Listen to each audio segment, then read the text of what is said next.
এবার আমরা গতির সূত্রগুলো একটু কভার করব। দেখুন, শোভাত এস দ্বারা কি বোঝায়? সরণ।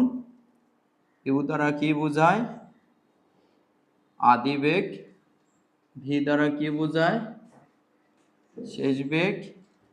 এ দ্বারা কি বোঝায়? ত্বরণ। আর টি দ্বারা কি বোঝায়? সময়। তাহলে সরণ নির্ণয় করার সূত্র কি? এস ইজ ইকুয়াল টু ভিটি। তারপর এটি হচ্ছে সমবেগের ক্ষেত্রে আমরা ইউজ করব। সমবেগের ক্ষেত্রে যেটা কিন্তু আয়তাকার ক্ষেত্র নির্দেশ করে, আয়তাকার ক্ষেত্র নির্দেশ করে। এটাকে যদি আমরা দৈর্ঘ্য হিসেবে ধরি, তার মানে এটাকে আমরা প্রস্থ হিসেবে ধরতে পারি। দৈর্ঘ্য গুণন প্রস্থ ইজ ইকুয়াল টু সরণ ইজ ইকুয়াল টু আয়তাকার ক্ষেত্র। আবার ইউ দ্বারা কি বোঝায়? আদিবেগ। তাহলে ইউ এবং ভি রিলেটেড সূত্র, v is equal to v square is equal to u square plus 2as।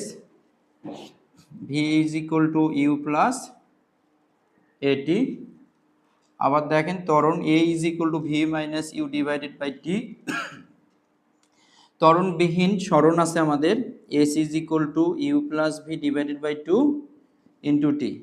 এখানে কিন্তু cross is equal to a, মানে ত্বরণ ছাড়া সময়। আর এস টি তম সেকেন্ডে অতিক্রান্ত u plus half a 2t minus 1। তাহলে u plus half a 2t minus 1 এগুলোর সরণ নির্ণয় করার formula s is equal to v t, s is equal to u plus v divided by 2 into t. আর হচ্ছে এস টি তম সেকেন্ডে অতিক্রান্ত দূরত্ব u plus half 2t minus 1। বেগ, শেষ বেগ নির্ণয় করার ফর্মুলা হচ্ছে এখান থেকে v is equal to u plus এটি, v square is equal to u square plus 2as। এখান থেকে ত্বরণ নির্ণয় করার ফর্মুলা হচ্ছে a is equal to v minus u divided by t. আচ্ছা, তো এখান থেকে এবার আমরা গতির সূত্রগুলো একটু কভার করব। দেখুন, শোভাত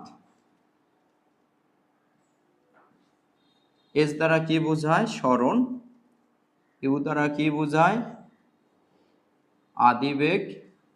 ভি দ্বারা কি বোঝায়? শেষ বেগ। এ দ্বারা কি বোঝায়? ত্বরণ। আর টি দ্বারা কি বোঝায়? সময়। তাহলে সরণ নির্ণয় করার সূত্র কি? এস ইজ ইকুয়াল টু ভিটি। তারপর এটি হচ্ছে সমবেগের ক্ষেত্রে আমরা ইউজ করব। সমবেগ